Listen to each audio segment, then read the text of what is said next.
So Katlyn, obviously a big fight for you. Title fight against one of the most dominant champions in the whole sport.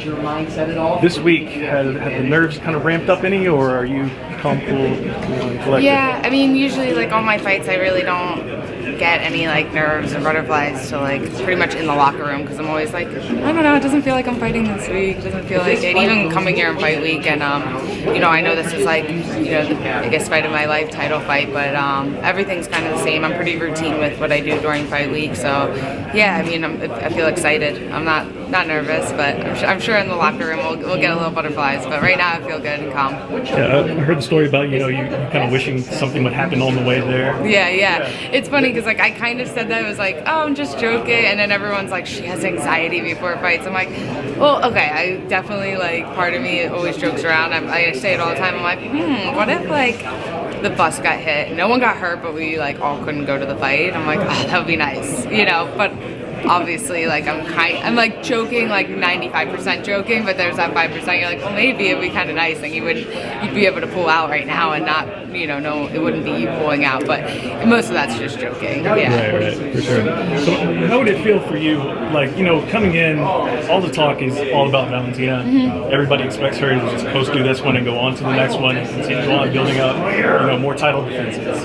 As an opponent who's spent so much time training, like, you got to feel a certain type of way about that, right? Like, where it's like, you can't overlook it. Yeah, you know, I don't take it personally. I mean, there's a reason why she's a dominant champ, so there's a reason why people think that. But and from her last couple fights, you know, sitting back and being so close, like I saw the same routine with her other opponents, where everyone was just talking about her next one, and you know, so I've seen it, and I'm not shocked, and you know, if anything, it's fine, you know, less pressure on me. Yeah. And in preparation for it, did you do anything differently? Did you bring in different people in camp, or did you do anything normal, like outside of the norm for you? Not so much. I mean, what I've been doing my last couple of camps has been working for me very well. You know, it's a 5-round fight instead of 3-round fight, so a couple extra rounds during sparring.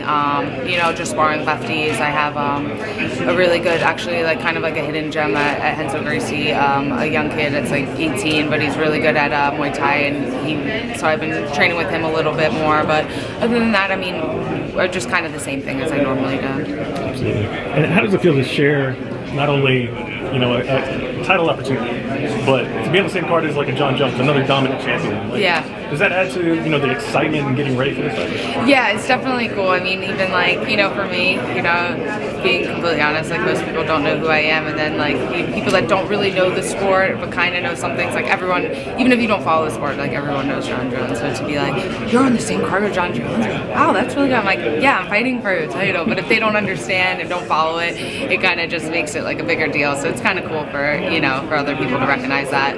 Right. And I dug up some old tweets.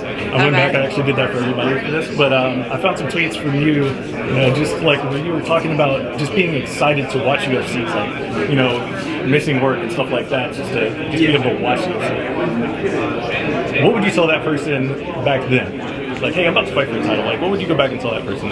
You know, it's interesting because I'm not, like, you know, without sounding cocky, like, I'm not shocked that I'm in this position right now fighting for the title. I knew that I would be here, so, you know, I'm super excited and grateful for this opportunity, but also I earned it, and I've trained, like, my ass off for this, and even when you know, there wasn't even this division and women's in the UFC, like, I knew I would be fighting for a world title. I just didn't really, when I started, I didn't have a clear idea that it would be right here, but I, you know, I could see myself being here. So I'm not surprised, and like, you know, I would watch it because more of excitement, not because I so much love watching it, just because I'm like, oh, it's almost like motivation. Like when I was like starting off and I would see girls on TV, I was like, damn, I want to fight on TV. That's awesome. Like I want to be at that level. I trained my ass off. I could do that. So it was almost like a little motivation. Absolutely. And ideally, I mean, obviously the mission is to get your hand raised, walk away with the title, but do you have any sort of vision in your mind, like when you think about how the fight's going to play out, do you have any vision of how it's going to end up playing out with your hand raised?